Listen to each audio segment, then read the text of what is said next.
Hello everyone, welcome back to the channel. In today's lecture, we'll discuss one of the most important topics in the law of torts, general defenses in torts.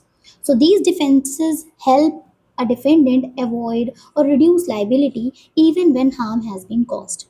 So we'll examine each defense in detail along with the landmark case laws, illustrations and practical examples. But before starting with the video, I would like to ask a question. Have you ever wondered whether a person who causes harm is always liable to pay compensation? The answer is no. Tort law recognizes several situations where liability can be avoided. And in this video, we'll explore the seven major general defenses in tort law. And we'll understand their legal principles and learn how courts apply them in real life cases. So, in this lecture, we'll cover this concept, its essential ingredients, landmark judgments, and illustrations of each defense in a very simplified and exam oriented manner. Starting with the video, that we are talking about defense. What is the meaning of defense?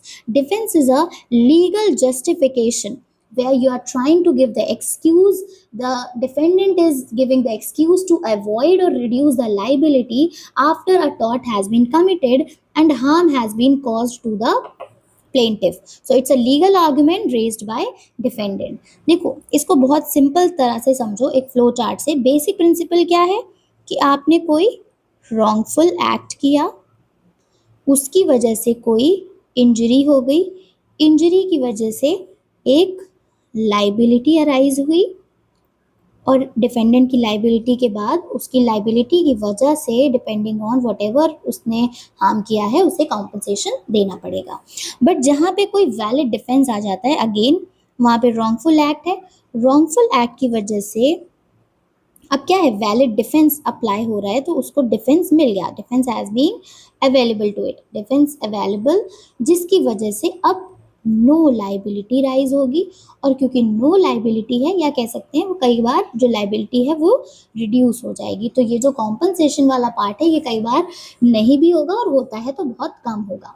इसका ऐसे example समझो कि मान लो एक कोई person है ए, उस ए से एक्सीडेंटली बी को चोट लग गई जब वो फुटबॉल मैच खेल रहे थे. तो अब यहाँ पे जनरली देखा जाए तो ए लाइबल होगा क्योंकि ए की वजह से चोट लगी है. बट मान लो बी ने वॉलेंटरली पार्टिसिपेट किया हो मैच में और उसने एक्सेप्ट किया हो कि हाँ इतना गेम खेल रहे हो और फुटबॉल जैसा मैच है तो कहीं ना कहीं देयर आर चांसेस की रिस्क है, इंजरी हो सकती है. तो यहाँ पे जो ए है, वो जो ए पर्सन है, he can plead volenti non fit injuria. And volenti non fit injuria मतलब कि ही वॉज नोइंग कि यहाँ पे रिस्क है but then too he gave the consent to participate in the same transaction. तो वहाँ पे यहाँ पे मान लिया जाएगा कि इन्होंने खुद से कंसेंट दी है तो मेरी लाइबिलिटी यहाँ पे नहीं रहेगी. तो it's a kind of defence. We'll see in our videos की अभी आगे की स्लाइड्स में कि what is volenti non fit injuria. But I am giving you the example of कि जहाँ पे रॉन्गफुल एक्ट हुआ, इंजरी हुई, लाइबिलिटी है, कॉम्पनसेशन देना है. बट वहीं पे रॉन्गफुल एक्ट है, अगर कोई डिफेंस मिल जाता है तो नो लाइबिलिटी या फिर रिड्यूस लाइबिलिटी भी हो सकती है. तो ये जरूरी क्यों है? Because it is protecting the defendant from unfair liability. और कई बार इंडिविजुअल राइट्स और सोशल इंटरेस्ट को हमें बैलेंस करना पड़ता है. And the reason of balancing is कि मिस यूज ना हो. Now there are seven principles: voluntary non-fit injuria, inevitable accident, act of God, necessity, private defense, mistake, and statutory authority. Moving ahead with the tortious liability. Tortious liability हम इसके पहले वाली video में भी पढ़ चुके हैं, बट वील सी कि इसेंशियल एलिमेंट्स के हिसाब से टॉर्शियस लाइबिलिटी कैसे क्रिएट होती है. So as per the essential elements of tort, सबसे पहला तो you know that it is a civil wrong, जहाँ पे हम किसी दूसरे पर्सन को हार्म पहुंचा रहे हैं, राइट. और उस हार्म को हम लाइक बराबर करने के लिए या उसको मतलब a kind of remedy provide करने के लिए हम क्या रेमेडी देते हैं उसको, in the form of damages. अब देखो देयर आर फोर एलिमेंट्स में first is a legal duty, यानी duty of care. Defendant must owe a legal duty towards plaintiff. और अगर मान लो लीगल ड्यूटी कैसे होती है, जैसे अगर कोई ड्राइवर है वो अपनी व्हीकल ड्राइव कर रहा है तो वो रोड पे ड्राइव करेगा, उसकी ड्यूटी है टुवर्ड्स द पेडेस्ट्रियंस कि वो अपनी जो भी व्हीकल है उसको फुटपाथ पे ना लेके जाए, तो ड्यूटी ऑफ केयर है कि वो ठीक से ड्राइव करेगा। नेक्स्ट आता है breach of duty through act और ओमिशन। ब्रीच ऑफ ड्यूटी मतलब जो आपकी ड्यूटी ऑफ केयर बन रही थी, आपने उस ड्यूटी को परफॉर्म नहीं किया, मतलब failure to exercise with the reasonable care. तो मान लो वही ड्राइवर उसने बहुत एक्सेसिव स्पीड में ड्राइव किया, दैट मीन्स उसने अपनी ब्रीच ऑफ ड्यूटी परफॉर्म कर दी। थर्ड होता है causation which is both factual and legal. Causation means ये जो ब्रीच है इसकी वजह से कोई इंजरी होनी चाहिए। मान लो एक्सेसिव स्पीड से चल रहा था और स्पीडिंग की वजह से कोलिजन हो गया, गाड़ी गाड़ी की टक्कर हो गई। नेक्स्ट आता है एक्चुअल डैमेज और loss suffered by the plaintiff, यानी डैमेज एक्चुअल इंजरी होनी चाहिए या किसी भी तरह का कोई लॉस अकर होना चाहिए। जैसे एग्जांपल कि अब कोलिजन हुआ है तो किसी का प्रॉपर्टी डैमेज हुआ है, किसी दूसरे का व्हीकल से जो टक्कर हुई है उससे व्हीकल में नुकसान हुआ है, या फिर किसी पर्सन का इंजरी उसे पर्सनल हुई है, जैसे मान लो किसी का पैर टूट गया, किसी के हाथ टूट गया, तो दिस मीन्स ब्रोकन लेग या कोई जनरल इंजरी जो पर्सन को हो जाती है ड्यूरिंग एक्सीडेंट वो हो गई। तो in both the cases there is actual injury और any kind of loss which is suffered by the plaintiff. तो अगर ये सारे एलिमेंट्स प्रेजेंट हैं, ये सारे एलिमेंट्स अगर स्टैब्लिश्ड है, तो वहां पे डिफेंडेंट के पास बर्डन चला जाता है to raise an appropriate defence. अब डिफेंस जो है इसको हमने दो टाइप से, पहले मेजरली दो टाइप से है, बट वैसे यू कैन सी कि हम इसे फर्दर भी दो तरह से डिवाइड कर सकते हैं। तो मेजरली देखो जो दो टाइप का है वो है जस्टिफिकेटरी डिफेंसेस एंड एक्सक्यूसेटरी डिफेंसेस। जस्टिफिकेटरी डिफेंसेस मतलब the act is legally justified, यानी जो भी एक्शन करा गया है वो जस्टिफाइड एक्शन था। इसमें एग्जाम्पल होता है नेसेसिटी। नेसेसिटी मतलब जब हम कोई बड़ा हार्म रोकने के लिए जब हमें छोटा हार्म करना पड़ता है क्योंकि हमारे पास दो ही चॉइसेस अवेलेबल हैं। सेकंड आ जाता है प्राइवेट डिफेंस जो कि लीगली जस्टिफाइड है, and third is statutory authority जहाँ पे जो एक्शन हो रहा है वो किसी लॉ से पावर मिली है उस एक्शन को परफॉर्म करने की, तो स्टैट्यूटरी अथॉरिटी। दूसरा आता है एक्सक्यूसेटरी डिफेंसेस। एक्सक्यूसेटरी डिफेंसेस का मतलब होता है कि the act is excused because it was unavoidable, उसको हम अवॉइड नहीं कर सकते थे इसलिए हम एक्सक्यूज दे रहे हैं। किस तरह का होता है, जैसे इनएविटेबल एक्सीडेंट कि हमें नहीं पता था, हम अनफोर्स मतलब इट वाज अनफोर्सिबल, हमें समझ ही नहीं आ सकता था, हम सोच भी नहीं सकते थे कि ये चीज़ हो जाएगी। एक्ट ऑफ गॉड जो हमारे चीज़ों हमारे जो कंट्रोल है उनसे चीज़ें बाहर है, मिस्टेक गलती से, राइट। सो ये हो गया एक्सक्यूसेटरी। इसी में आता है कंसेंट बेस्ड। कंसेंट बेस्ड होता है volenti non fit injuria. Consent based मतलब जहाँ पे जो प्लेंटिफ है उसने खुद कंसेंट दी थी और तब उसके साथ ये हुआ, तो ही वॉज नोइंग कि रिस्क है फिर भी अगर उसने पार्टिसिपेट किया, now he is liable for his actions not the defendant. And last होता है इसी में partial defence. Partial defence is in contributory negligence. Partial defence मतलब हाफ हाफ, आधी गलती मेरी आधी गलती अदर पार्टी की।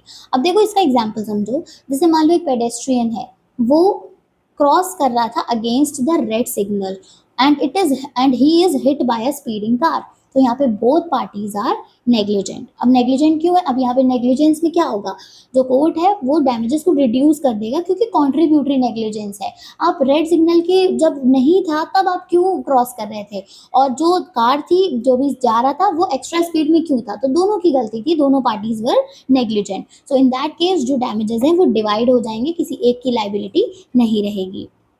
Now see, this is the flow chart which actually tells you that step 1 is you are having the legal duty, that means duty of care you are having. Breach of duty is the second step कि अगर आपको कोई action करना था या कोई action नहीं करना था वो आपने कर दिया।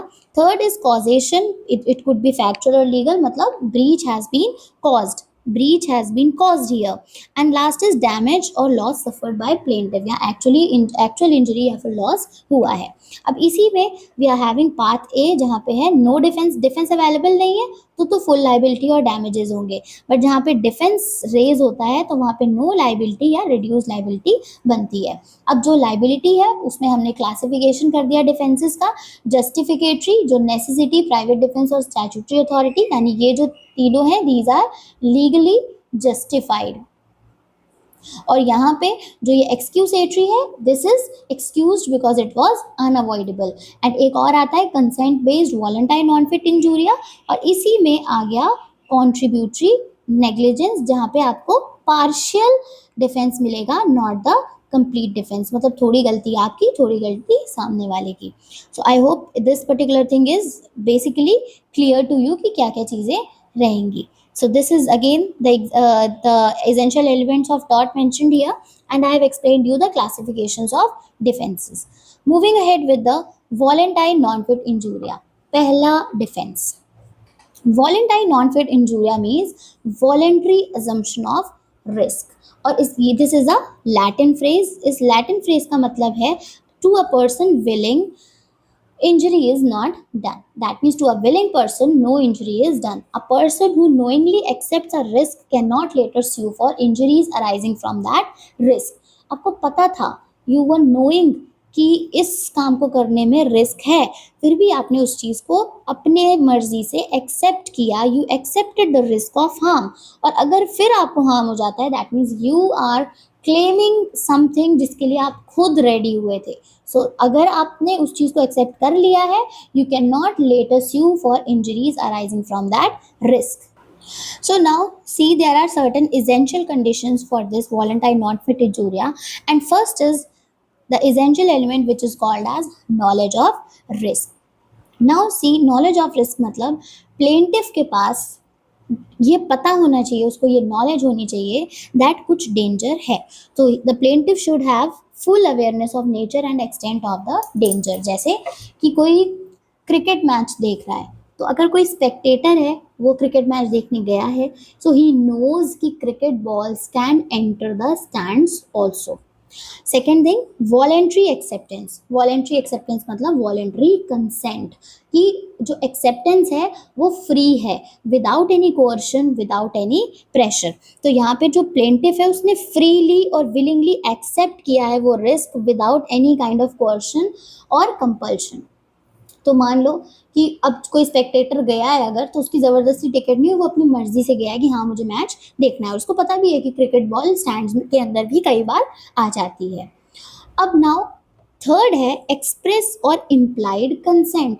जो उसने कंसेंट दी है वो एक्सप्रेस भी हो सकती है, यानी वो बाय कॉन्ट्रैक्ट, बाय अग्रीमेंट या by any kind of waiver form sign करके हो सकती है, और कई बार इम्प्लाइड भी होती है.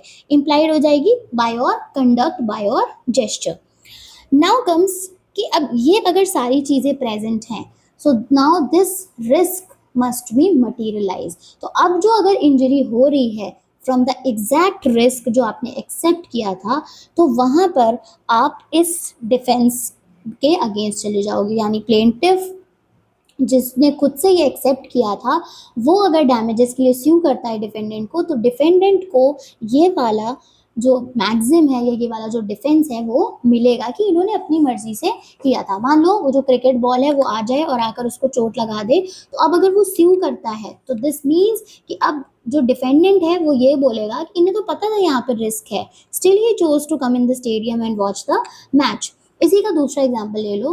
जैसे मान लो कोई पर्सन है, अब किसी भी तरह की स्पोर्ट्स एक्टिविटी, एम्प्लॉयमेंट या रिक्रिएशनल एक्टिविटीज़ में ये हो सकता है. मान लो कोई पर्सन पार्टिसिपेट कर रहा है बॉक्सिंग मैच में, तो बॉक्सिंग मैच में पार्टिसिपेट कर रहा है, दैट मीन्स इम्प्लाइड कंसेंट है. उसे पता है कि बॉक्सिंग में अगर पार्टिसिपेट करेंगे तो खुद कुछ जो चोटें हैं वो खुद के भी लगेंगी.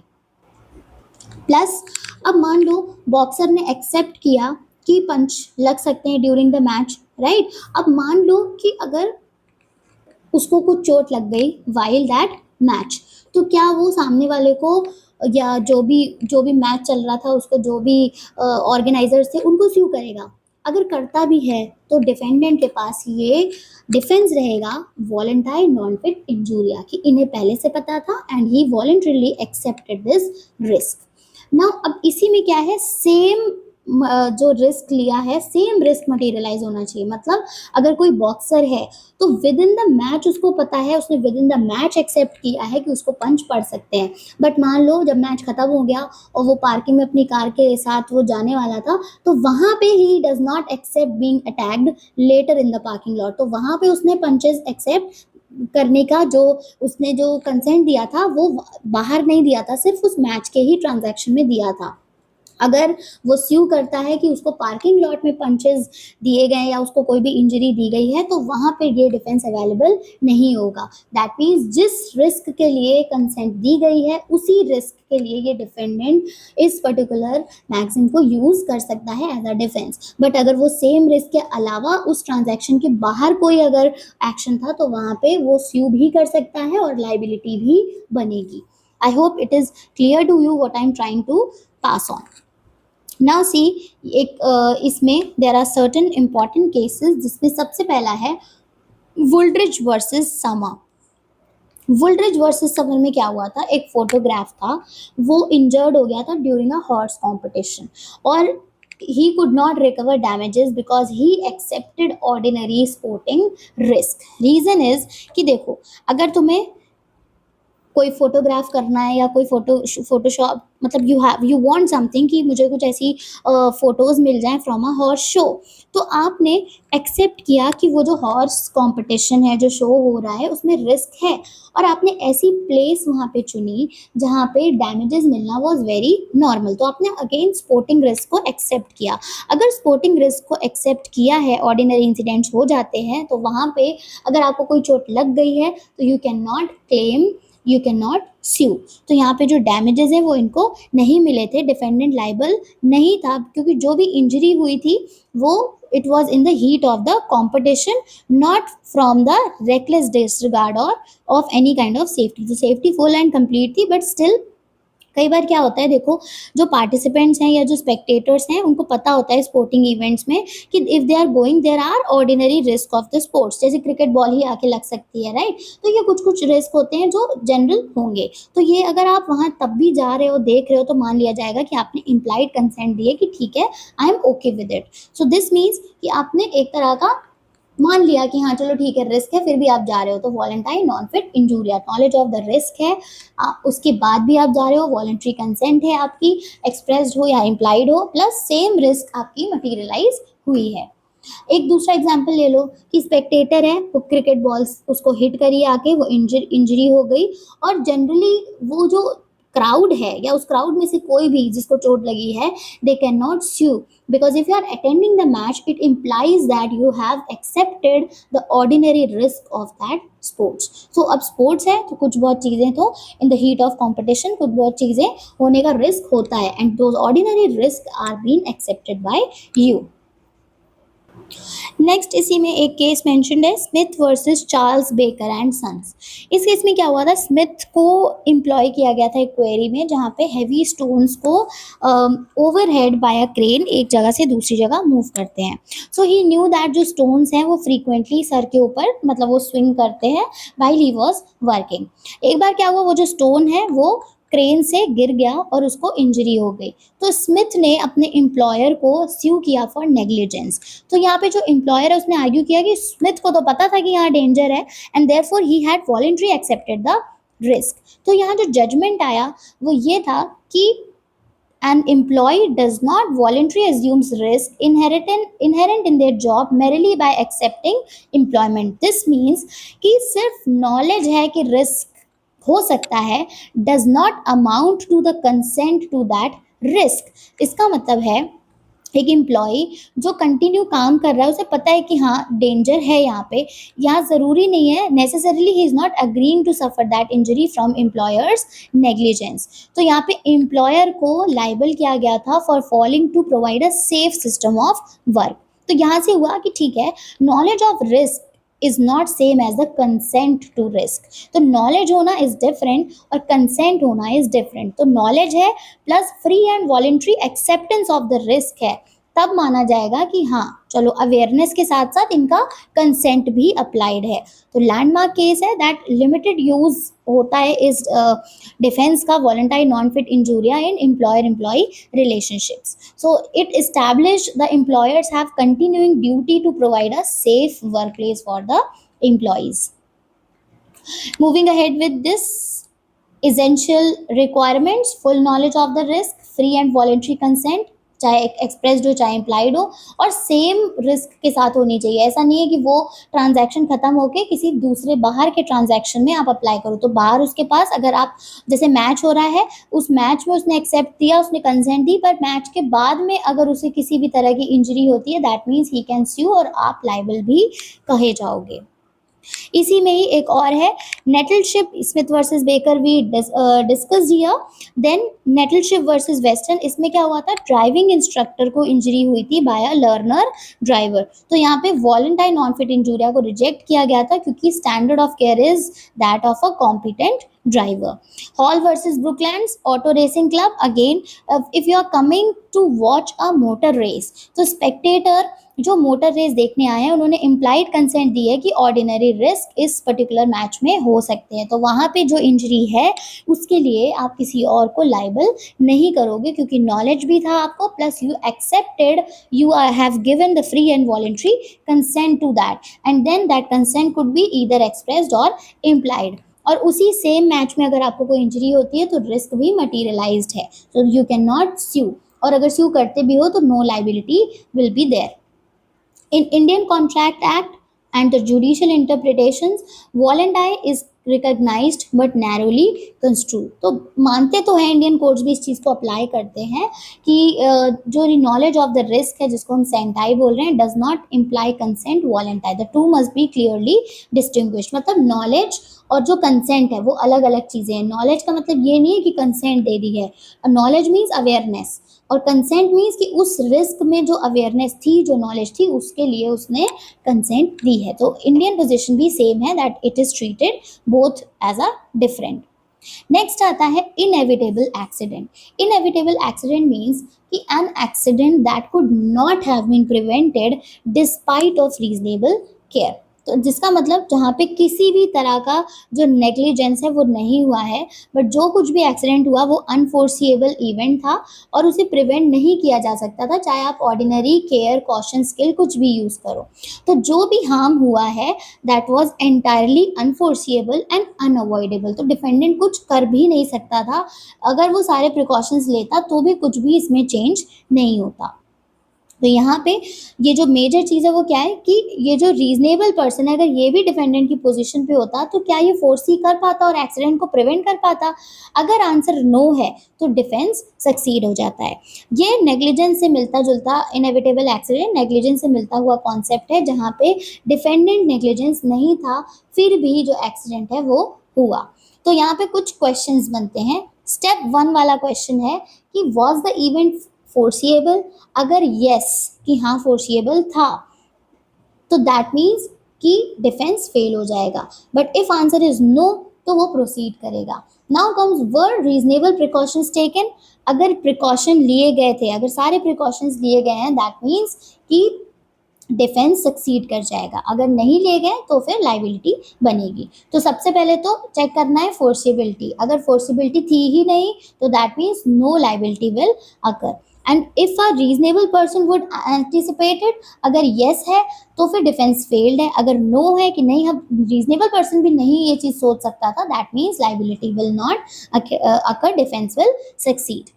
हार्म होना चाहिए, एनी काइंड ऑफ इंजरी होनी चाहिए, कुछ डैमेज होना चाहिए due to that inevitable accident. Now see कि इसका अगर इलस्ट्रेशन से समझो। इलस्ट्रेशन में मान लो कि कोई एक बस सर्विस है, एक बस ओनर है जो रेगुलरली बस की सर्विसेज करता है या व्हीकल्स की सर्विस करता है, but despite of the proper maintenance कुछ हिडन मैन्युफैक्चरिंग डिफेक्ट्स आ गए जिसकी वजह से ब्रेक फेल हो गया। अब ब्रेक फेल हुआ, इनएविटेबल एक्सीडेंट था।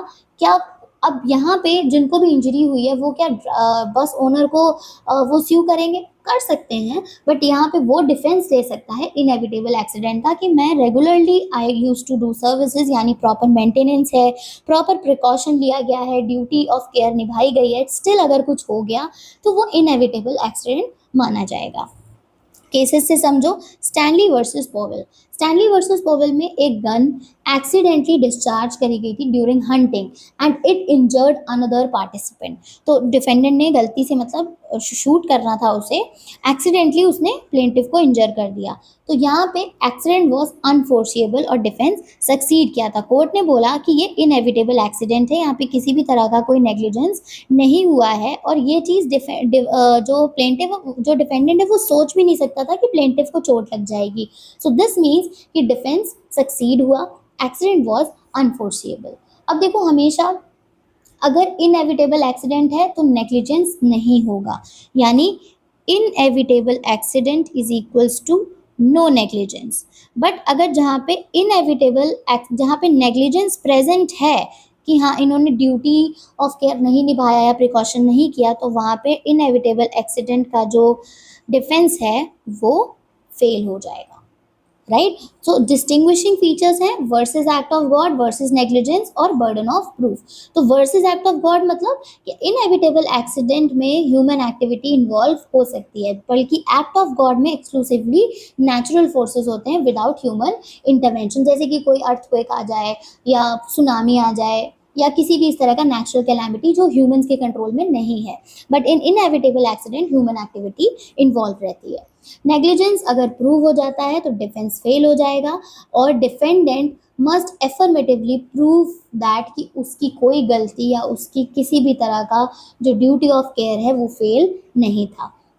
कंप्लीटली यहाँ पे बर्डन ऑफ प्रूफ डिफेंडेंट पे ही होता है, उसको ही प्रूव करना पड़ेगा that this accident was inevitable and not caused by their own fault. तो नेग्लिजेंस नहीं थी, उसको उसका पूरा फोकस क्या प्रूव करने में लगेगा, that he was not negligent, मतलब रीजनेबल केयर अप्लाई करी गई है फिर भी हो गया, तो दैट मीन्स इट वाज अनफोर्सिएबल, या कह लो इट वाज इनएविटेबल। तो नहीं देख सकते थे, नहीं पता था कि ऐसा हो जाएगा, तो वहाँ पे ये डिफेंस सक्सीड करेगा।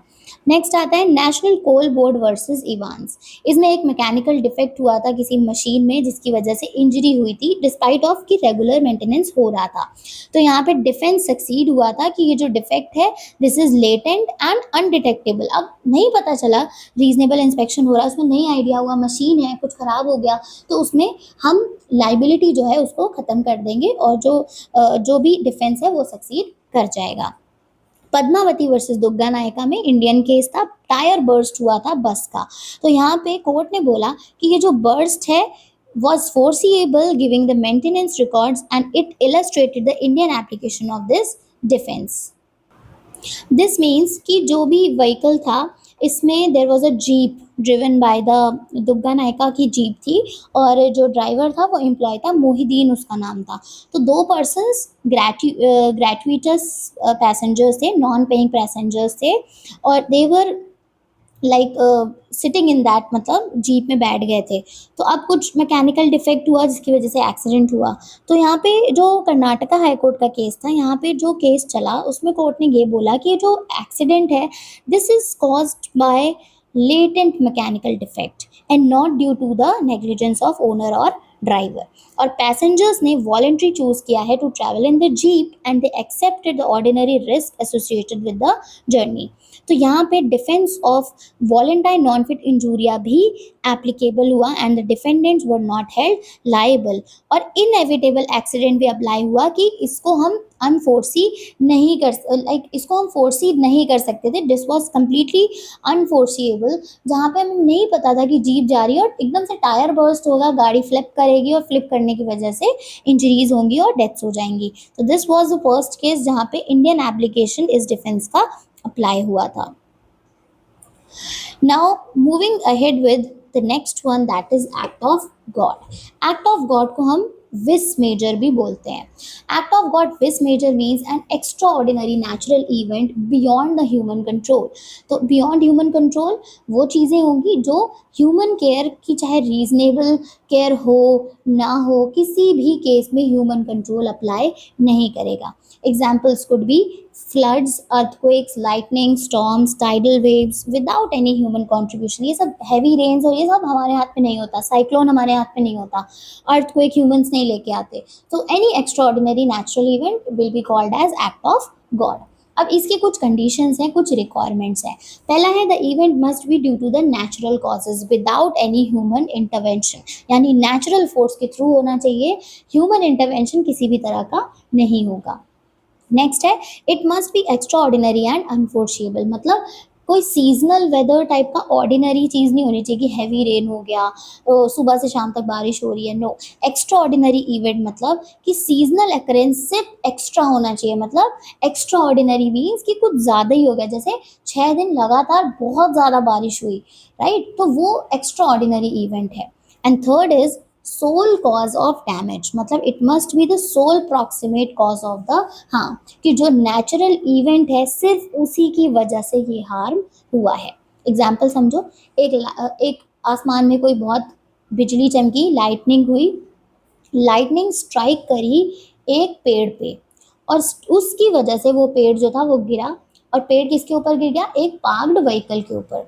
तो यहाँ पे no person contributed to the incident, मतलब किसी इंसान की वजह से थोड़ी बिजली कड़की है कि कोई थॉर आया उसने बिजली कड़का दी, राइट। सो जो बिजली कड़की या जो भी स्ट्राइक था, लाइटनिंग स्ट्राइक, वो हिट किया पेड़ को, पेड़ से वो व्हीकल के ऊपर गिर गया, तो यहाँ पे no person is involve, person का कोई कॉन्ट्रीब्यूशन नहीं है, तो ये डिफेंस अप्लाई कर जाएगा। अगर मान लो जो डिफेंडेंट है उसको स्यू किया गया कि मतलब ऐसा कुछ हुआ है, या जो प्लेंटिफ है वो केस फाइल करेगा, तो वहाँ पे एक्ट ऑफ गॉड जाएगा कि वो जो पार्क्ड व्हीकल है उसके ऊपर जो पेड़ गिरा है वो लाइटनिंग की वजह से गिरा है, जिसमें किसी पर्सन का कंडक्ट ऐड नहीं है, तो डिफेंस अप्लाई हो जाएगा, एक्ट ऑफ गॉड की वजह से किया गया है। इसका देखो, इसके भी there are, this is the flow chart जो बताएगा act of God vis major, natural causes पे है, यानी ह्यूमन इंटरवेंशन नहीं होना चाहिए, एक्स्ट्रा ऑर्डिनरी इवेंट्स हैं, मतलब कुछ ओवर चीज़ें हो गई हैं, नॉर्मल सीजनल रेन नहीं है, बट कुछ ज़्यादा ही ऐसा कुछ हुआ है क्लाइमेट में चेंज, जिसकी वजह से एक्स्ट्रा ऑर्डिनरी इवेंट हुआ। अनप्रिवेंटेबल मतलब आप चाहे कितने भी प्रिकॉशंस ले लो, आप हार्म को अवॉइड नहीं कर पाओगे। सोल प्रॉक्सिमेट कॉज मतलब सिर्फ उस नेचुरल कैलामिटी या नेचुरल इवेंट की वजह से ही डैमेज हुआ है, वहाँ पे ह्यूमन नेग्लिजेंस या ह्यूमन इंटरवेंशन कहीं पे भी इन्वॉल्व नहीं है। एंड देन अनफोर्सिएबल मतलब कि आप कितना भी, कोई भी जो रीजनेबल पर्सन है ऑफ ऑर्डिनरी प्रूडेंस, वो नहीं सोच पाता कि ये इस तरह का नुकसान हो जाएगा, उसे हम बोलेंगे act of God. And it includes floods, earthquakes, lightning, tidal waves and extraordinary storms, जैसे कि साइक्लोन्स वगैरह, हरिकेन्स, ये सारे भी ऐड हो जाएंगे। Landmark cases is Rylands versus Fletcher. ये रायलैंड वर्सेस जो फ्लेचर था, इसमें the foundational strict liability case था, जहाँ पे if you are having something which is dangerous in nature, तो अगर डेंजरस है और अगर आपके प्रेमाइसेस में है, तो अगर वो डेंजरस चीज़ आपके प्रेमाइसेस से एस्केप करती है, तो आपकी स्ट्रिक्ट लाइबिलिटी फॉर्म होगी। वहाँ ये चेक करा जाएगा कि वेदर आपने ड्यूटी उस चीज़ को, like reasonable duty to prevent that thing, ली थी या नहीं ली थी। अगर प्रूव हो जाता है कि आपने हर तरह की जो प्रिकॉशंस है वो ले रखे थे, तो आपकी लाइबिलिटी नहीं होगी। बट अगर आपने प्रॉपर जो कह लो कि जो प्रिकॉशन लेने चाहिए थे, या जो आपकी ड्यूटी थी उसको प्रिवेंट करने की, कि उसकी वजह से कोई नुकसान ना हो, अगर वो नहीं किया था, तो लाइबिलिटी स्ट्रिक्ट लाइबिलिटी में फॉल करेगी। तो यहाँ पे defendant could not escape liability if the escape of water from a reservoir was caused by an act of God and extraordinary natural event beyond human control. तो ये पहला case था जहाँ पे स्ट्रिक्ट लाइबिलिटी से इनको एस्केप, लाइक इनका जो कह लो कि इनकी जो रिस्पॉन्सिबिलिटी थी उससे एस्केप इन्हें मिला था, क्योंकि वो जो वाटर जो गया था रिजर्वायर से, जो पास होके बगल वाले घर के जो नेबरहुड था उसको जाके उसने फ्लड कर दिया था, तो this was caused by an act of God. तो ये ह्यूमन कंट्रोल के बाहर है, तो उसने पूरी तरह से अपनी सारे प्रिकॉशंस सब कुछ ले रखे थे, बट वो जो डेंजरस चीज़ उसने अपने प्रेमाइसेस में रख रखी थी, वो अगर एस्केप करी है, and that escape reason is because of extra ordinary natural event, जिसको हम एक्ट ऑफ गॉड कह रहे हैं, तो ये चीज़ उन्हें, ये जो डिफेंस है ये इन्हें मिलेगा। नेक्स्ट है Nichols versus Marsland. Nichols versus Marsland में एक अनप्रेसिडेंटेड रेनफॉल हुआ, जिसकी वजह से आर्टिफिशियल लेक्स जो थी वो डिस्ट्रॉय हो गई, और उसकी वजह से फ्लड हुआ। तो दिस एक्स्ट्रा ऑर्डिनरी रेनफॉल को बोला गया the greatest storm in living memory. Greatest storm in living memory means कि जब तक, मतलब जितने भी लोग उस टाइम पे थे, उन्होंने पहली बार इस तरह का कोई स्टॉर्म देखा था। तो यहाँ जो आर्टिफिशियल लेक्स थी वो फ्लड मतलब खराब हो गई या ओवरफ्लो हो गई, जिसकी वजह से फ्लड आया। So now this was again court ने हेल्ड किया कि एक्ट ऑफ गॉड है and defendant is not liable. Flooding जो भी हुई वो रेनफॉल की वजह से हुई, ना कि आर्टिफिशियल लेक्स के ओवरफ्लो होने की वजह से। और उसमें उसमें जो डिफेंडेंट है उसकी कोई गलती नहीं है, क्योंकि अब जो रेनफॉल हो रही है that is act of God, वो उसके ह्यूमन कंट्रोल से बिल्कुल बाहर है। तो जो नेबरिंग प्रॉपर्टीज जिनको फ्लड पूरा फ्लड हो गया था उनमें, तो यहाँ पे जो पर्सन है उसको लाइबल नहीं माना गया, क्योंकि that was act of God. इसी में है श्याम सुंदर वर्सेस स्टेट ऑफ राजस्थान। इसमें क्या था, एक गवर्नमेंट ट्रक था जो कि लाइटनिंग से स्ट्रक हुआ था, एंड ड्यू टू दैट वो थोड़ा सा अपने जो लेन था उससे कट ऑफ हो गया और उसने प्लेंटिफ को इंजर कर दिया। तो यहाँ पे अगेन कोर्ट ने बोला कि एक्ट ऑफ गॉड क्या है, एक तरह का एक्स्ट्रा ऑर्डिनरी इवेंट है जिसमें कंट्रोल ड्राइवर का नहीं था, और ना ही ड्राइवर इस चीज़ को फोर्स ही कर पाता कि हाँ ऐसा भी कुछ हो सकता है। तो it the driver could not have anticipated और प्रिवेंटेड इट। तो यहाँ पे ड्राइवर को भी ये डिफेंस मिला था कि मेरा इसमें कोई भी कॉन्ट्रीब्यूशन नहीं है, it was due to the natural forces. तो ये बताता है द एक्ट ऑफ गॉड है क्या। Now difference between act of God and inevitable accident. हमेशा जो एक्ट ऑफ गॉड होगा वो नेचुरल कॉजेज की वजह से होगा, यानी नेचुरल फोर्सेस होंगे, बट इनएविटेबल एक्सीडेंट्स जो होते हैं उसमें ह्यूमन एक्टिविटी या मैकेनिकल फैक्टर्स इन्वॉल्व होंगे। एक्ट ऑफ गॉड में एग्जाम्पल आ जाएगा फ्लड्स, अर्थक्वेक्स, लाइटनिंग। बट अगर इनएविटेबल एक्सीडेंट है तो एक्सीडेंटल डिस्चार्ज हो सकता है, मैकेनिकल फेलियर हो सकता है, या कोई भी मशीनरी प्रॉब्लम हो सकती है। लास्ट है नो ह्यूमन कॉन्ट्रीवेंशन, ह्यूमन एलिमेंट कहीं पे भी ऐड नहीं होगा, but in inevitable accident human activity में बी इन्वॉल्व। और फोकस क्या है, फोकस रहता है कि अनफोर्सिबिलिटी होनी चाहिए डिस्पाइट ऑफ रीजनेबल केयर। मतलब ऐसा है कि no negligence should be present for inevitable accident. But यहाँ पे जो डिफेंस है वो स्ट्रिक्ट लाइबिलिटी और नेग्लिजेंस पे काम करेगा कि देखो अगर यहाँ पे अगर पूरी ले भी ली होती, जो भी प्रिवेंशन है वो हो भी गया होता, फिर भी यू कुड नॉट हैव मतलब लाइक प्रिवेंटेड दिस सीन। तो एग्जाम्पल जैसे अर्थक्वेक कॉजेज बिल्डिंग कोलैप्स, तो एक्ट ऑफ गॉड है। अगर hidden brake defect causes collision, तो इनएविटेबल एक्सीडेंट है। I hope you are very much clear about the both defenses. Next is necessity. Necessity means a person may lawfully cause lesser harm to prevent a greater harm. जैसे बोलते नहीं है less evil is permitted to avoid greater evil. Means कि जैसे देखो जब हम कोई बड़ा हार्म रोकने के लिए जब कोई छोटा हार्म कर दे, जैसे एग्जाम्पल कि मान लो कि एक डॉक्टर है, उसको एक इमरजेंसी सर्जरी परफॉर्म करनी है ऑन एन अनकॉन्शियस पेशेंट, तो कंसेंट नहीं ली जा सकती, कोई है भी नहीं। तो यहाँ पे नेसेसिटी क्या है, इमरजेंसी सर्जरी परफॉर्म करनी है वरना वो मर जाएगा, और पेशेंट अनकॉन्शियस है, तो कंसेंट ले किससे, कंसेंट नहीं ली गई, consent can not B obtained. तो यहाँ पे नेसेसिटी एक्शन को जस्टिफाई करती है कि this surgery was an immediate action, urgent action which was to be taken. तो ज़्यादा बड़ा हार्म ना हो, उस पर्सन की डेथ ना हो जाए, इसलिए छोटा हार्म क्या जो सर्जरी है वो परफॉर्म करती। नाउ सी इसके भी कुछ कंडीशंस हैं। कंडीशंस क्या है, पहला तो हो गया कि इमीडिएट डेंजर होना चाहिए। इमीडिएट डेंजर मतलब कि जो भी नेसेसिटी आप जो चूज करने जा रहे हो कि हम ग्रेटर और स्मॉलर में कौन सा वाला चुने, तो इमीडिएट आपका एक्शन होना चाहिए। इमीडिएट एक्शन बताएगा कि तुरंत नीड क्या है, it should be urgent and imminent.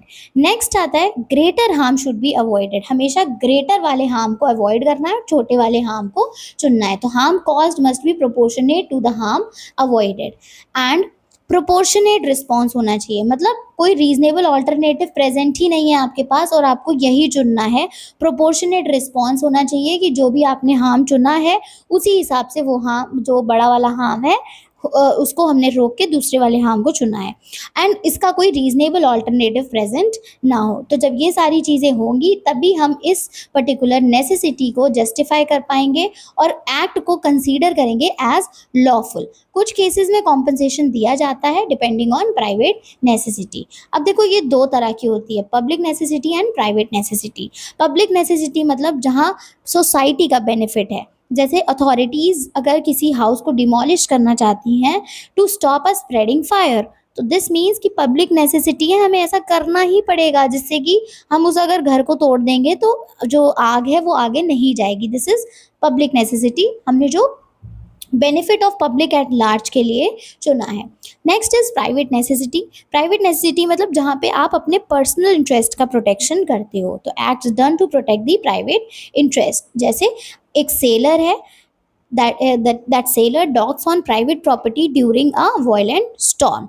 तो मतलब अगर मान लो कि वो जो सेलर किसी प्राइवेट प्रॉपर्टी पे जाके वो डॉक करता है वॉयलेंट स्टॉर्म में, तो ही इज उस वो जो नेसेसिटी है वो खुद के लिए कर रहा है। इसका दूसरा एग्जांपल है entering another's land to save one's own life, कि आप दूसरे की प्रॉपर्टी पे चले गए अपनी लाइफ बचाने के लिए, तो वो सेलर भी दूसरे की प्रॉपर्टी पे गया to save his life from that violent storm. तो नेसेसिटी थी कि बड़ा हार्म क्या हो सकता था, बड़ा हार्म ये हो सकता था कि वो उस स्टॉर्म में फंस जाता, मर जाता, डेथ हो जाती, तो उसने खुद को बचाने के लिए एक दूसरा हार्म किया। दूसरा हार्म क्या था, ट्रेस पास करना, विदाउट परमिशन किसी की प्रॉपर्टी पे चले जाना, तो छोटा हार्म कर दिया इन लाइक रिटर्न ऑफ कि वो बड़ा हार्म ना क्रिएट हो, राइट। तो इस तरह से जब हम ऑल्टरनेटिव हमारे पास ना हो, दो ऑप्शंस हैं, दोनों में लॉस है, लेस हार्म वाला हम चूज करें rather than the greater harm वाला, तो डिफेंस होता है ऑफ नेसेसिटी की ये करना ही पड़ा। Proportionate and no alternative, proportionate भी हो और ज़रूरी हो क्योंकि अल्टरनेटिव हमारे पास नहीं है, हमें चुनना ही पड़ेगा और तुरंत, it is an urgent condition. Greater harm को प्रिवेंट किया, अगर आपने स्मॉलर हार्म को चुन के ग्रेटर हार्म को प्रिवेंट किया है तभी नेसेसिटी का जो आपका डिफेंस है आपके एक्शन को जस्टिफाई कर ले जाएगा। एमिनेंट डेंजर मतलब तुरंत इमीडिएट एक्शन लेना जरूरी था, यस।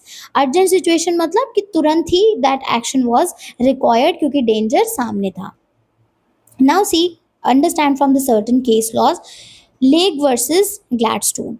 लेक वर्सेस ग्लैडस्टोन में फोर्स फीडिंग करी गई थी to hunger striking prisoners was justified to save life. वो क्योंकि किसी हंगर स्ट्राइक पे बैठे हुए थे, उन्हें ज़बरदस्ती खाना खिलाया गया था जिससे वो मर ना जाए या उन्हें सीरियस कोई प्रॉब्लम ना हो जाए। तो कोर्ट ने इस एक्शन को जस्टिफाई किया था कि to preserve the life it was important in public necessity, कि हम इंडिविजुअल की ऑटोनॉमी को ना देखते हुए, उसके राइट्स को ना देखते हुए अभी हम उसको पहले खाना खिलाएंगे। So this was necessity. Private defence इन्हें ये डिफेंस मिला नेसेसिटी का कि अब इनको ज़रूरी था ये खाना खिलाना, नहीं तो they would have died of hunger. तो अगेन दिस डिफेंस सक्सीडेड। एसो petroleum company limited versus south port corporation. इसमें क्या हुआ था, ऑयल को डिस्चार्ज किया गया था सी के ऊपर, right, to lighten the stranded tanker. अब यहाँ पे जो डिफेंस ऑफ नेसेसिटी का था उसको रेस किया गया, और ये रेस क्यों किया गया था कि कोर्ट ने एग्जामिन किया that whether the act was reasonably necessary to save the vessel and crew और नॉट। तो क्योंकि उसमें कुछ हो गया था, there was some hole in that, तो पानी भर रहा था, तो उन्होंने उन्होंने ये सोचा कि हम ऑयल्स के जो कंटेनर्स हैं उनको बाहर फेंक देंगे तो ये लाइटर हो जाएगा, तो this could have saved the crew and the ship also. तो उन्होंने ये चीज़ परफॉर्म करी। तो court checked that whether this was reasonably necessary to save the vessel or crew, or yes, this defense was given to them। Southwark London Borough Council versus Williams. इस case में कुछ homeless families थी जिन्होंने empty houses को occupy कर लिया था, and इन्होंने क्लेम किया कि ये नेसेसिटी थी। बट यहाँ पे कोर्ट ने रिजेक्ट किया डिफेंस और ये बोला दैट नेसेसिटी का मतलब ये नहीं है दैट आप किसी भी लॉलेसनेस की वजह से you can not be a license for that lawlessness.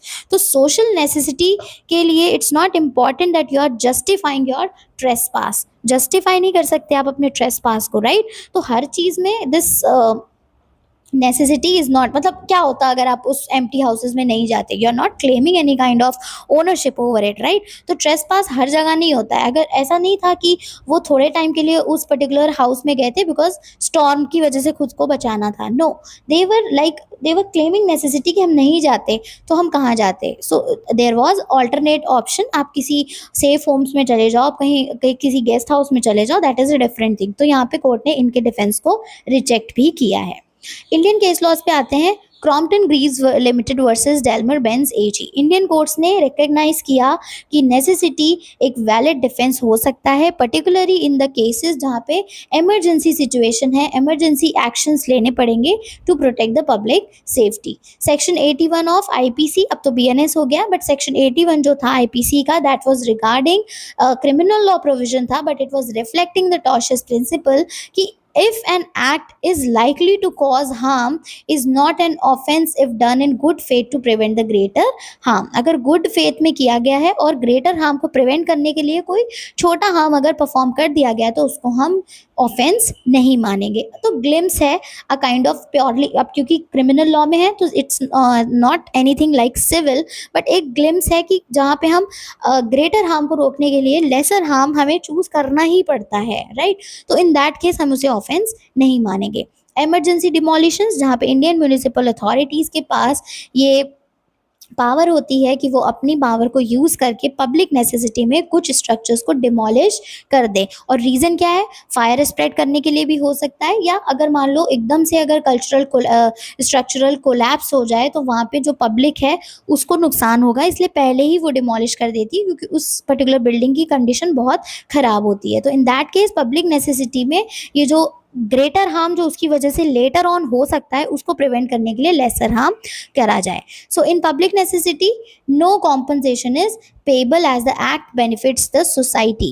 पर जहाँ पे private necessity होती है और act justified है तब भी कई बार compensation कुछ बहुत injured party को दिलवा दिया जाता है, right? Moving ahead with the next defense, that is private defense। Private defense मतलब right to protect oneself, others और property against any unlawful act। इसको हम self defense या defense of property भी बोल सकते हैं।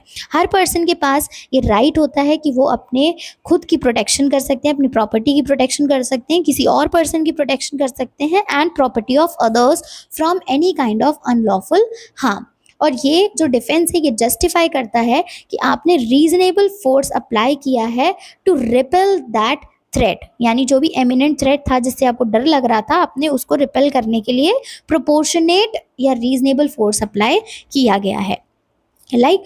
अब आगे बढ़ते हैं कि रीजनेबल और प्रोपोर्शनेट थ्रेट जो यूज़ किया गया है that should not be excessive in nature. तो वो कोई एग्रेसर की तरह नहीं यूज़ करना है, बट प्रोपोर्शनेट होना चाहिए। तो ये देखो जो प्राइवेट डिफेंस है ये टॉशियस डिफेंस भी होता है और एक स्टैट्यूटरी राइट भी होता है, क्योंकि आईपीसी में भी जो जनरल डिफेंस है उसमें private defence is a defence given. तो आप अपनी खुद की और अपने खुद की प्रॉपर्टी की आप प्रोटेक्शन कर सकते हो, दैट इज प्राइवेट डिफेंस। अब हम देखते हैं टॉर्ट्स में कैसे जाएगा। टॉर्ट्स में देखो जो ये राइट ऑफ प्राइवेट डिफेंस है ये defence of a person and defence of a property. तो अपनी या दूसरों को भी बॉडली हार्म से बचा सकते हो, अपनी खुद की मूवेबल इमूवेबल प्रॉपर्टी या दूसरे की प्रॉपर्टी को भी सेव कर सकते हो। अब यहाँ पे जो अगर पर्सन को करोगे तो एमिनेंट थ्रेट होना चाहिए। तो पहली इसेंशियल कंडीशन क्या है, danger must be immediate. Eminent threat मतलब कि तुरंत दिख रहा है कि हमें इस चीज़ से खतरा है, इमीडिएट। नेक्स्ट है रीजनेबल फोर्स ओनली, यानी फोर्स मस्ट बी प्रोपोर्शनेट। जैसे अगर कोई एमिनेंट थ्रेट क्या है, कोई पर्सन आपको अटैक करने जा रहा है विद अ नाइफ, तो अब एग्जाम्पल रीजनेबल फोर्स का क्या होगा कि अगर कोई नाइफ यूज कर रहा है तो उसके अगेंस्ट में आप नाइफ जैसा ही कुछ यूज करो। ऐसा नहीं उसने नाइफ दिखाई तो आपने शूट कर दिया, राइट। तो रीजनेबल फोर्स अप्लाई होना चाहिए। No retaliation after threat ends, that means no duty to retreat. One may defend oneself immediately, तुरंत आपको उस चीज़ को रोकना है। ऐसा नहीं है कि थ्रेट खत्म हो गया, वो चाकू दिखा रहा था और चाकू दिखा के वो वापस मुड़ गया और कम से कम 20 मीटर वो मुड़ के सीधे सीधे जा रहा है, आपकी तरफ देख भी नहीं रहा, और आपने पूरा सोच समझ के कि अरे इसने ऐसे कैसे दिखा दिया, फिर आप उसके पीछे गए और आपने रिटेलिएट किया, तो वो राइट टू प्राइवेट डिफेंस नहीं है, राइट। इमीडिएटली एक्शन होना चाहिए। और जब थ्रेट खत्म हो गया, जब उसने चाकू दिखाई तो बट आपको नुकसान नहीं पहुंचाया और वो अपने रास्ते जाने लगा, तो वहां पे आप उसको दोबारा अटैक अगर करने जाओगे तो वो राइट टू प्राइवेट डिफेंस नहीं माना जाएगा।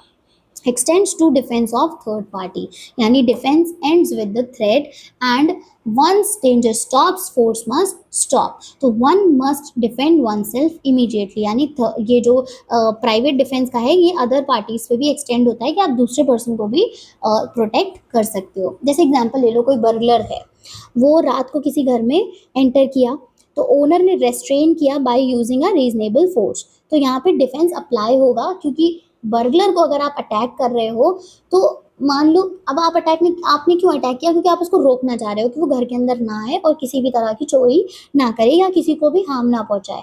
बट मान लो कि आपने उस बर्गलर को कैप्चर कर लिया है, एंड आफ्टर कैप्चरिंग अब आप उस पर अगर अटैक करते हो तो that would be unlawful, right. तो यहाँ पे डिफेंस अप्लाई नहीं करेगा। डिफेंस ऑफ प्रॉपर्टी में क्या आ जाएगा, against theft, robbery, trespass, mischief, आप प्रॉपर्टीज को प्रोटेक्ट कर सकते हो। फोर्स अगेन प्रोपोर्शनेट होना चाहिए, and you can not use any deadly force for property alone in most of the cases. Deadly, देखो डेडली फोर्स क्यों यूज करोगे, वो तो जब खुद की जान बचा रहे हो, जब बहुत ओवर हो गया है, तब बहुत ज़्यादा अगर आपको थ्रेट है तो ही you can go for deadly force. Unless अगर प्रॉपर्टी की चीज़ है तो दे विल नॉट अलाउ कि आप डेडली या एग्रेसिव फोर्स का यूज़ करो। तो सेंट्रल प्रिंसिपल क्या है, proportionality, force should match the threat. तो जितना थ्रेट है उतना ही फोर्स लगाना है, उससे ज़्यादा नहीं लगाना। एसेंशियल रिक्वायरमेंट्स क्या है, पहला तो एमिनेंट थ्रेट। एमिनेंट थ्रेट मतलब तुरंत इमीडिएट थ्रेट है। रीजनेबल और प्रोपोर्शनेट फोर्स का यूज करना है। नो ड्यूटी टू रिट्रीट, मतलब अंडर इंडियन लॉ जो ऑब्लिगेशन है to retreat before using force is like using force in self defence, ये ऑब्लिगेशन, ये एक्शन आपको अलाउड नहीं है। एंड सेसेशन ऑफ थ्रेट मतलब जैसे ही थ्रेट खत्म हो गया, आपका जो राइट टू प्राइवेट डिफेंस है वो भी खत्म हो जाएगा। ये नहीं है कि after completing of that threat उसके बाद आप कुछ टाइम बाद रिएक्ट करो और असॉल्ट या बैटरी कर डालो। So this will not be allowed. IPC के कुछ प्रोविजंस हैं, अब ये ऑफकोर्स क्रिमिनल चले जाते हैं, बट आपको एग्जांपल देखने को मिलेगा, जैसे 96 टू 106 था, तो it was providing statutory recognition of private defence. तो यहाँ पे defence of body and property की बात हुई थी कि जहाँ पे डेथ कॉज करने के जो कुछ ऐसे सर्कमस्टेंसेज आ जाएंगे जिससे आपकी डेथ भी हो सकती है, उस केस में आप रीजनेबल एप्रीहेंशन शो कर सकते हो ऑफ हर्ट और ग्रीवियस, ऑफ एनी डेथ और ग्रीवियस हर्ट। तो वहाँ पर आप अपना प्राइवेट डिफेंस यूज़ कर सकते हो, क्योंकि रीजनेबल डर आपके मन में क्रिएट हुआ है कि या तो मेरी डेथ ये हो जाएगी या तो बहुत ज़्यादा चोट लगा देगा। तो अब वहाँ पे आप अपना जो प्राइवेट डिफेंस है वो यूज़ कर सकते हो। और 103 क्या कर रहा था, इसी डिफेंस को जो पर्सन से प्रॉपर्टी तक एक्सटेंड कर रहा था, जैसे हाउस ब्रेकिंग या रॉबरी या कुछ बर्गलरी होती है, तो उसमें you can stop those person, you can use your right to private defence. Then है Amjad Khan versus state. Amjad Khan versus state में हुआ था कि कम्युनल राइट्स जहाँ पे होते हैं वहाँ पे प्राइवेट डिफेंस का कितना स्कोप है, और यहाँ पे बताया गया that right extends to protecting oneself when there is a reasonable apprehension of death. तो राइट टू प्राइवेट डिफेंस, चाहे आप कम्युनल राइट्स हो रहे हो चाहे जो भी हो रहे हो, पर्सन के पास जो अपनी लाइफ को प्रोटेक्शन का जो राइट है, अपने राइट के लिए अगर उसे प्राइवेट डिफेंस करना है टू सेव गार्ड हिमसेल्फ और her self from the fear, from the threat, तो उससे उस चीज़ का डिफेंस इसे मिलेगा। James Martin versus state of Kerala में सुप्रीम कोर्ट ने क्लैरिफाई किया कि ये जो राइट ऑफ प्राइवेट डिफेंस है ये अवेलेबल होता है even if the defender could have sought help from authorities provided the threat was imminent. वो हेल्प ले सकता था अथॉरिटीज से, बट स्टिल अगर उसे लगता है कि तुरंत ऐसा एमिनेंट चीज़ हो रही है, तुरंत इमीडिएट कुछ ऐसा उसके साथ होने जा रहा है जो थ्रेट है उसकी बॉडी या फिर प्रॉपर्टी पे, तो वो अपना राइट यूज़ करेगा इवन इफ वहाँ पे अगर ये भी चांस हो कि वो अथॉरिटीज़ को बुला सकता था, still he can choose this right.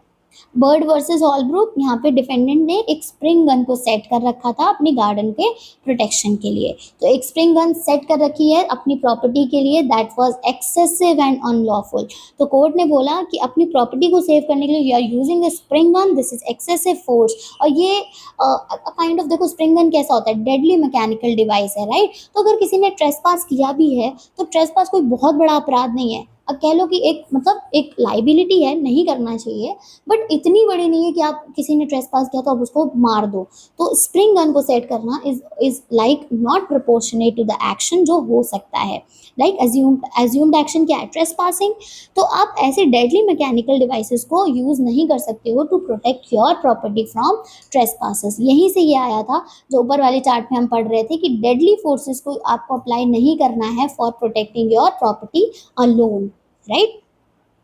Moving ahead with the next one, that is next defense, mistake. When error is not an excuse. तो mistake is usually not a defense in tort law. ऐसा क्यों होता है? क्योंकि देखो दो चीज़ें हैं, मिस्टेक ऑफ फैक्ट और mistake of law. Mistake of fact का मतलब है कि देखो मिस्टेक चाहे जैसी भी हो, पहली चीज तो ये अ काइंड ऑफ डिफेंस नहीं है, but the innocent victim should not suffer because someone else made an error. तो मिस्टेक ऑफ फैक्ट का मतलब क्या है, जैसे मान लो एक पुलिस ऑफिसर ने एक रॉन्ग पर्सन को अरेस्ट कर लिया, तो even if honest liability arise होगी कि आपने रॉन्ग पर्सन को कैसे अरेस्ट कर लिया, तो आप पुलिस ऑफिसर चाहे कितना भी ऑनेस्ट हो, बट यहाँ पे लाइबिलिटी रहेगी। वहीं पे आता है मिस्टेक ऑफ लॉ, यानी ignorance of law is no excuse. अगर एक पर्सन दूसरे की लैंड पे एंटर कर जाता है बिलीविंग कि लॉ ने उसे अलाउ कर रखा है, तो उसके बिलीव करने से कुछ नहीं होता। लॉ कहता है कि ट्रेस पासिंग अलाउड नहीं है, तो he will be still liable for his action, he will be still liable for his trespass. But देखो, mistake of fact, I think you have understood कि मिस्टेक ऑफ फैक्ट और mistake of law में difference क्या क्या है।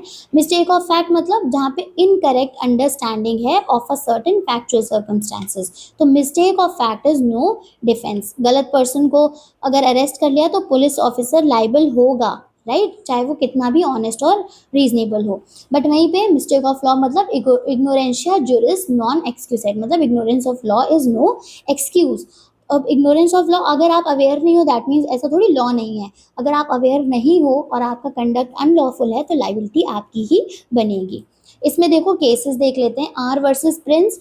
R versus Prince में एक criminal case था जहाँ पे अप्लाई किया गया था ये प्रिंसिपल, और डिफेंडेंट ऑनेस्ट था, उसकी जो मिस्टेक थी that was reasonable as to the victim's age, उसे मतलब यहाँ पे कुछ इररिलेवेंट चीज़ थी एज की, बट फिर भी उसका जो एक्शन था वो अनलॉफुल था रिगार्डलेस ऑफ द मिस्टेक कि उससे मिस्टेक हुई है, फिर भी उसको लाइबल किया गया था क्योंकि mistake of fact is not considered.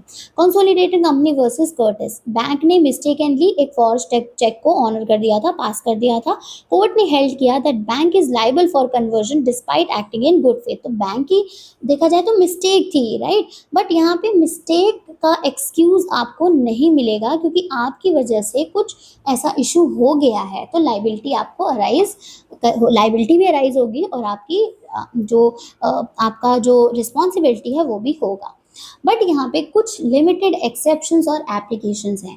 Limited exceptions में आता है इंटेंशनल टॉर्ट्स। इंटेंशनल टॉर्ट्स मतलब जहाँ पे, इंटेंशनल टॉर्ट्स में बेसिकली आएगा डिफेमेशन, जहाँ पे mistake in belief in truth होता है and this could reduce liability in some situations. जैसे कि डिफेमेशन में एक मिस्टेक इन बिलीफ था कि ये स्टेटमेंट सही है, और उस स्टेटमेंट को मान के जो डिफेंस लिया गया है उसको हम क्वालिफाइड या फिर क्वालिफाइड प्रिविलेज या फिर फेयर कमेंट मान लेंगे। तो यहाँ पे बिल्कुल नो लाइबिलिटी तो नहीं होती है, बट समवेयर हम मान लेते हैं कि चलो लाइबिलिटी को रिड्यूस कर दिया जाए। नेक्स्ट आता है ट्रेस पास। ट्रेस पास मतलब ऑनेस्ट मिस्टेक है कि आपको नहीं पता था कि ये जो ओनरशिप ऑफ द लैंड है ये किसकी है, तो कई बार नहीं पता था, आपने उसको ट्रेस पास कर दिया, तो यहाँ पे ट्रेस पास करने की वजह से क्या होगा, आप किसी दूसरे के पर्सन की लैंड पे चले गए विदाउट परमिशन, तो ये एक्शनेबल होगा regardless of the defendants belief, right. तो आपका चाहे बिलीफ आपको पता था नहीं पता था, हम उसका ध्यान ही नहीं रखेंगे, अब आपसे हो गया है दैट मीन्स ऑनेस्ट मिस्टेक है but still you are liable. Malicious prosecution, malicious prosecution मतलब मिस्टेक्स कभी कभी शो कर देती हैं that absence of malice was there. तो मिस्टेक्स जब ये चीज़ शो कर दें कि एब्सेंस ऑफ मैलिस था, तो एक की एलिमेंट है जो टॉर्ट का वो शो हो जाएगा। And honest mistake may negate the malice requirement, अगर मैलिस वाली रिक्वायरमेंट नहीं है तो फिर भी बच सकते हो, राइट। तो देखो, जो मिस्टेक है एक्ट इंटेंडेड होता है या फिर फैक्ट्स मिसअंडरस्टूड हो जाते हैं। अगर मान लो ए ने बी का अम्ब्रेला ले लिया बिलीविंग इट कि वो उसका खुद का है, तो दिस मीन्स कि जो ए है वो ऑनेस्टली गुड फेथ में बिलीव कर रहा है, बट क्योंकि उसने उसका अम्ब्रेला ले लिया है तो ऐसा नहीं है कि लाइबिलिटी खत्म हो जाएगी। तो इस तरह का जो मिस्टेक है वो यहाँ पे ऐसा डिफेंस काम नहीं करता, राइट, टॉर्शियस लाइबिलिटी रहेगी। अब देखो, mistake differs from inevitable accident, ये डिफरेंट है। किस तरह से डिफरेंट होगा, इनएविटेबल एक्सीडेंट में होता क्या है कि आप नहीं जानोगे कि आगे क्या हो सकता है, जबकि आपकी साइड से कोई नेग्लिजेंस परफॉर्म नहीं हुई है, यानी कि एक्ट जो था वो अनइंटेंडेड था, नेग्लिजेंस नहीं थी, फिर भी वो चीज़ हो गई। जैसे स्ट्रॉन्ग विंड्स की वजह से जो अम्ब्रेला था वो दूसरे पर्सन पे जाके ब्लो कर गया तो उसको चोट लग गई, तो इनएविटेबल एक्सीडेंट था, नहीं पता था इतनी तेज हवा चल जाएगी तो अम्ब्रेला उड़ जाएगा और किसी दूसरे को चोट लग जाएगी। तो in this case this is a critical distinction between mistake and inevitable accident. Next आता है statutory authority. Statutory authority means acts authorised by legislation are protected from tort liability. मतलब अगर कुछ ऐसा एक्ट हुआ है जिसकी वजह से एक्सप्रेसली या इम्प्लाइडली किसी भी तरह से हार्म पहुंचा है, और वो हार्म जो पहुंचा है वो किसी स्टैट्यूट या लेजिस्लेशन के की तरफ से ऑथोराइज किया गया था, तो वहाँ पे ये डिफेंस काम करेगा और उस लाइबिलिटी से पर्सन को प्रोटेक्ट करेगा। तो यहाँ पे जो पार्लियामेंट और जो लेजिस्लेचर जो हमारी अथॉरिटीज़ हैं वो किसी एक एक्ट को ऑथोराइज कर देती हैं और इम्प्लिसिटली ऑथोराइज करती हैं inevitable consequences of that act, कि आप अपनी इस पावर को यूज़ करोगे तो उसके रिजल्ट्स कुछ हो सकते हैं। तो जब वो रिजल्ट्स आएंगे तो आपकी लाइबिलिटी वहाँ पे अप्लाई नहीं करेगी।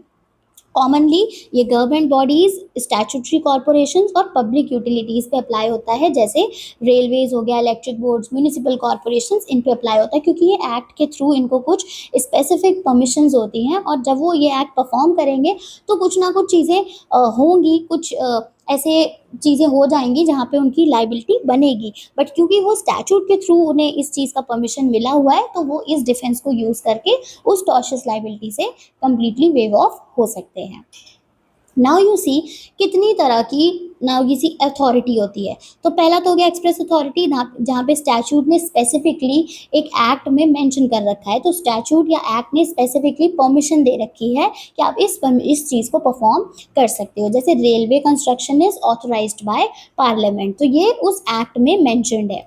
वहीं पे आता है इम्प्लाइड अथॉरिटी। इम्प्लाइड अथॉरिटी मतलब कुछ ऐसे नेसेसरी कॉन्सिक्वेंसेज होंगे जो कि ऑथोराइज्ड एक्ट को प्रोटेक्ट करेंगे, जैसे कि necessary consequence of expressly authorized activity, जैसे noise produced by railway operations. तो noise produced by railway operation क्या है? It is a kind of implied authority, कि एक्ट में तो स्पेसिफिकली मेंशन नहीं है, बट क्योंकि अगर आपने कंस्ट्रक्शन की बात करी है तो नॉइज तो हो गई जब रेलवे ऑपरेशंस होंगे, तो नॉइज जो प्रोड्यूस कर रही है उसका भी प्रोटेक्शन इम्प्लाइड अथॉरिटी है कि उसका भी प्रोटेक्शन मिलेगा। नाउ सी ये जो भी स्टैट्यूटरी अथॉरिटी है, ये जो डिफेंस होता है that is not a complete defence, बहुत बड़ा ये एब्सोल्यूट डिफेंस नहीं है, बट यहाँ पे जो डिफेंडेंट है उसे ये शो करना पड़ेगा ये जो हार्म है that is necessary and inevitable consequence की वजह से हुआ है, जो कि हमें ऑथोराइज किया गया है कि हम ये काम कर सकते हैं, and this act was performed without any negligence. तो देखो तीन क्वेश्चंस होते हैं। Is the act authorised by the statute? तो स्टैट्यूट्स ने ऑथोराइज किया था, अगर हाँ तो फिर ये डिफेंस अप्लाई होगा। Was the harm unavoidable? क्या ज़रूरी था इस हार्म को करना? ऐसा नहीं था कि इस चीज़ के अलावा कोई ऑल्टरनेटिव ऑप्शन है। अगर इफ़ यस तो ये डिफेंस अप्लाई होगा। Was the activity carried out without negligence? मतलब इसको जो परफॉर्मेंस है विदाउट नेग्लिजेंस परफॉर्म किया गया था, क्या ड्यूटी ऑफ केयर ली गई थी? इफ़ यस तब जाके, जब ये तीनों कंडीशंस फुलफिल होंगी तब जाके माना जाएगा कि जो भी हार्म हुआ है वो हुआ तो है harm because of that act, but हम स्टैट्यूटरी अथॉरिटी का डिफेंस अप्लाई करेंगे क्योंकि ऊपर के तीन क्वेश्चंस हमारे यस में है, राइट। जैसे एग्जांपल ले लो कि एक म्यूनिसिपल कॉरपोरेशन है, उसने एक रोड पे गड्ढा कर दिया, उसकी अथॉरिटी थी, कुछ टेम्परेरी इनकन्वीनियंस हुआ which was caused to the residents, तो यहाँ पे उस चीज़ का प्रोटेक्शन उन्हें मिलेगा। बट अगर कोई केयरलेस एक्सकेवेशन होता है causing avoidable injury, this removes the defence from here. अगर जानबूझ के कोई गड्ढा किया, उसको छोड़ दिया, उसमें कोई भी काम या जो भी आगे चीज़ें करनी थी वो परफॉर्म नहीं करी, और अगर इंजरी को अवॉइड किया जा सकता था, उसकी ड्यूटी ऑफ केयर नहीं ली, तो ये जो आपका डिफेंस है ये प्रॉपर अप्लाई नहीं करेगा। इसमें केसेस हैं Hammersmith and City Railway Company versus Brand. इस केस में रेलवे न्यूसेंस को प्रोटेक्ट किया गया था because it was an inevitable consequence of authorised operations. House of Lords ने बोला कि रेलवे कंपनी जिसको ऑथोराइज किया गया है किसी एक्ट या स्टैट्यूट से, वो कंस्ट्रक्ट भी कर सकती है और रेलवे को ऑपरेट भी कर सकती है, एंड उसको हम न्यूसेंस के लिए, न्यूसेंस मतलब कि जो भी नॉइस हो रहा है, वाइब्रेशन या स्मोक हो रहा है, उसके लिए हम लाइबल नहीं करेंगे। और ये जितनी भी चीज़ें of course they are affecting the neighbouring parties, but फिर भी क्योंकि हमने इन्हें ऑथोराइज किया हुआ है तो इनएविटेबल कॉन्सिक्वेंसेज जो भी होंगे they will protect these authorities. तो स्टैट्यूटरी अथॉरिटी का जो डिफेंस है वो अप्लाई होगा।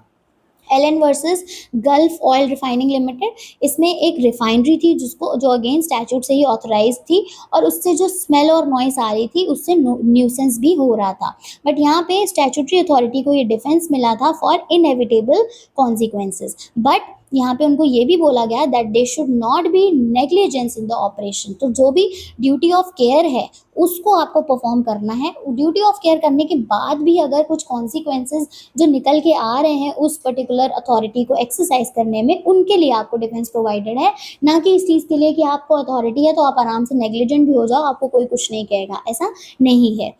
नेक्स्ट है Express Dairy Company versus Jackson. In this case statutory authority को बोला गया, अथॉरिटी थी to construct a railway but did not protect the company from liability for damage caused by negligent construction methods. Again negligence नहीं होनी चाहिए। अगर आप कोई भी काम परफॉर्म कर रहे हो, कोई भी फंक्शन परफॉर्म कर रहे हो अंदर any kind of authorised operations, so those authorised operations should be not having any kind of negligent actions। negligent actions है यानी कि आपने केयरलेसनेस के साथ किया, अपनी ड्यूटी ऑफ केयर को परफॉर्म नहीं किया, ब्रीच ऑफ ड्यूटी हुआ है, तो वहाँ पे ये जो डिफेंस है ये निगेट कर जाएगा, वो डिफेंस आपको नहीं मिलेगा। इंडियन केसेस में कई सारे म्यूनिसिपल कॉरपोरेशंस के केसेस हुए हैं जहाँ पे उन्होंने अपनी स्टैट्यूटरी अथॉरिटी को यूज़ करके न्यूसेंस कई बार कॉज हुआ है for any sewage work, road construction and public infrastructure projects. But यहाँ पे हमेशा ये चेक किया गया है कि वो एक्शंस क्या विदाउट नेग्लिजेंस थे। अगर विदाउट नेग्लिजेंस थे तो उनको इस डिफेंस का फ़ायदा नहीं मिला है। बट अगर उन्होंने पूरी तरह से ड्यूटी टू केयर को अगर परफॉर्म किया है, रीजनेबल जो प्रिकॉशंस या प्रिवेंशंस होते हैं उन्हें लिया है, तो वहाँ पे that means no negligence was there, तब जाके उन्हें स्टैट्यूटरी अथॉरिटी का जो डिफेंस है वो मिला है। So now see nuisance, negligence bar, strict construction and compensation clauses, these are the scopes and limitations। Nuisance में मतलब जितने भी ये जो न्यूसेंस हो रहे हैं रेलवे फैक्ट्रीज या पब्लिक यूटिलिटीज में, दिस विल इन्वॉल्व, और यहाँ पे हम स्टैट्यूटरी अथॉरिटी का जो डिफेंस है वो यूज़ कर सकते हैं। अगर ऑथोराइज्ड एक्ट नेग्लिजेंटली परफॉर्म किया गया है तो ये जो डिफेंस है वो नहीं मिलेगा, वो फेल कर जाएगा। स्टैट्यूटरी अथॉरिटी का मतलब ये नहीं है कि आप नेग्लिजेंटली उसका एग्जीक्यूशन करो, आपको उसको उसमें ड्यूटी टू केयर परफॉर्म करनी ही है, that is compulsory. Strict construction means कि कुछ स्टैट्यूट्स ऐसी अथॉरिटी ग्रांट करते हैं विच इज कंस्ट्रूड स्ट्रिक्टली, यानी वहाँ पे कोई भी किसी भी तरह की एम्बिग्विटी नहीं है। अगर स्ट्रिक्टली है तो दिस मीन्स ये डिफेंडेंट के अगेंस्ट जो एम्बिग्विटी है उसको रिजॉल्व करा जाए while claiming the defence. Compensation clauses मतलब कुछ स्टैट्यूट्स एक्सप्रेस करते हैं, कुछ ऐसे प्रोविजंस हैं जहाँ पे कॉम्पनसेशन दिया जाता है even if the act is authorise. तो कुछ स्टैट्यूटरी स्कीम्स में हम उन्हें एज अ मतलब पूरा ओवरऑल हमें देखना चाहिए कि वो कहना क्या चाह रहा है, किस तरह के क्लॉजेज हैं, किस तरह का वो एक्ट है। अगर मान लो कुछ अगर इश्यूज उससे हो भी रहे हैं तो प्रोविजंस क्या हैं कॉम्पनसेशन के, अगर एक्ट कहता है कॉम्पनसेशन के लिए तो कॉम्पनसेशन दिया जाएगा। Now the last slide concluding this particular whole the summary of whatever we have studied till now, defenses and the core ideas whatever they are talking about. So voluntary non-fit injuria means you are giving the consent to the risk, your voluntary assumption of risk bars recovery। तो की requirement क्या होगी, आपको knowledge भी है plus आपने उसका consent भी दे रखा है। These are the case laws। I hope you are clear about this, not going very much into the detail, we'll just compare the defenses। inevitable accident मतलब जहाँ पे unavoidable accident हो गया, unforeseeable event था जबकि reasonable care proper ली थी, तो कोई भी negligence नहीं होगा, ट्रूली अवॉइडेबल है, तभी जाके हम इस डिफेंस को अप्लाई करेंगे। Act of God extraordinary natural event की वजह से हुआ है जहाँ पे ह्यूमन का कोई भी इंटरवेंशन नहीं है, नेचुरल कॉज की वजह से है, and that natural cause is also unforeseeable and extraordinary. Necessity मतलब जब हम लेसर हार्म चूज करते हैं to prevent the greater harm, और ये जो लेसर हार्म है ये जो चॉइस है ये तुरंत होनी चाहिए, इमीडिएट होनी चाहिए एंड प्रोपोर्शनेट रिस्पॉन्स होना चाहिए जहाँ पे किसी भी तरह का तीसरा ऑल्टरनेटिव प्रेजेंट ना हो। Private defence means protection of self और property, right to protect self और प्रॉपर्टी, ये भी इमीडिएट होना चाहिए, और यहाँ पे भी जो आपका एक्शन है that should be reasonable and proportionate force should be applied in response to that threat. Mistake generally no defence in tort, और रिक्वायरमेंट क्या है, वेरी लिमिटेड है, may negate intention in specific torts, जहाँ पे usually तो defence नहीं है but कई बार क्या है आपकी लाइबिलिटी जो है वो रिड्यूस कर दी जाएगी।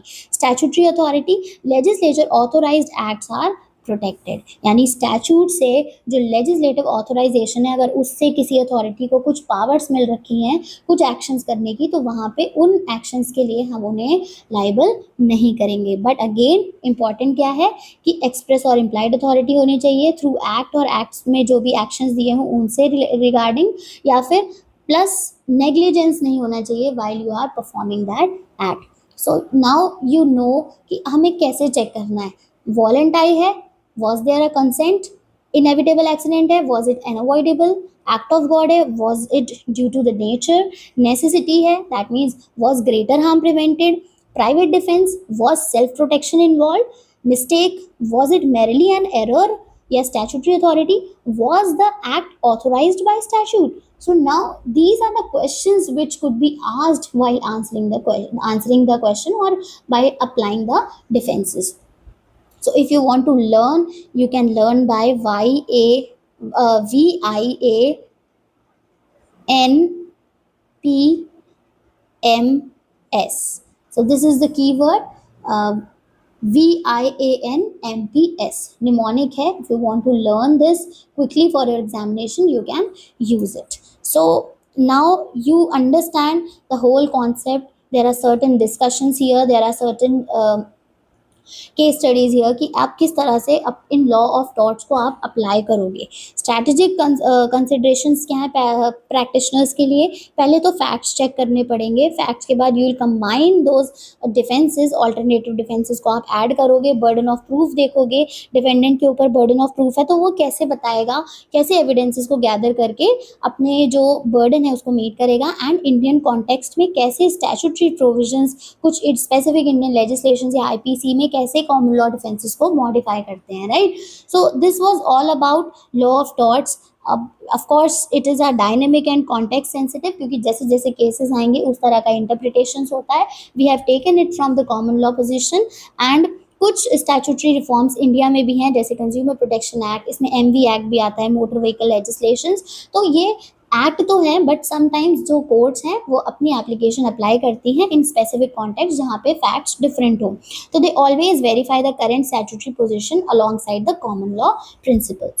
So this was the complete video regarding the defenses, the general defenses, and remember you know the mnemonics also to like learn the seven defenses. And to conclude, these defenses play a very crucial role in balancing individual rights and legal responsibility. So whether it is a consent, necessity, private defense, or any kind of statutory authority, each defense operates under specific conditions and must be carefully applied to the facts of the case. So a sound understanding of these principles is very essential for every law student and legal practitioner.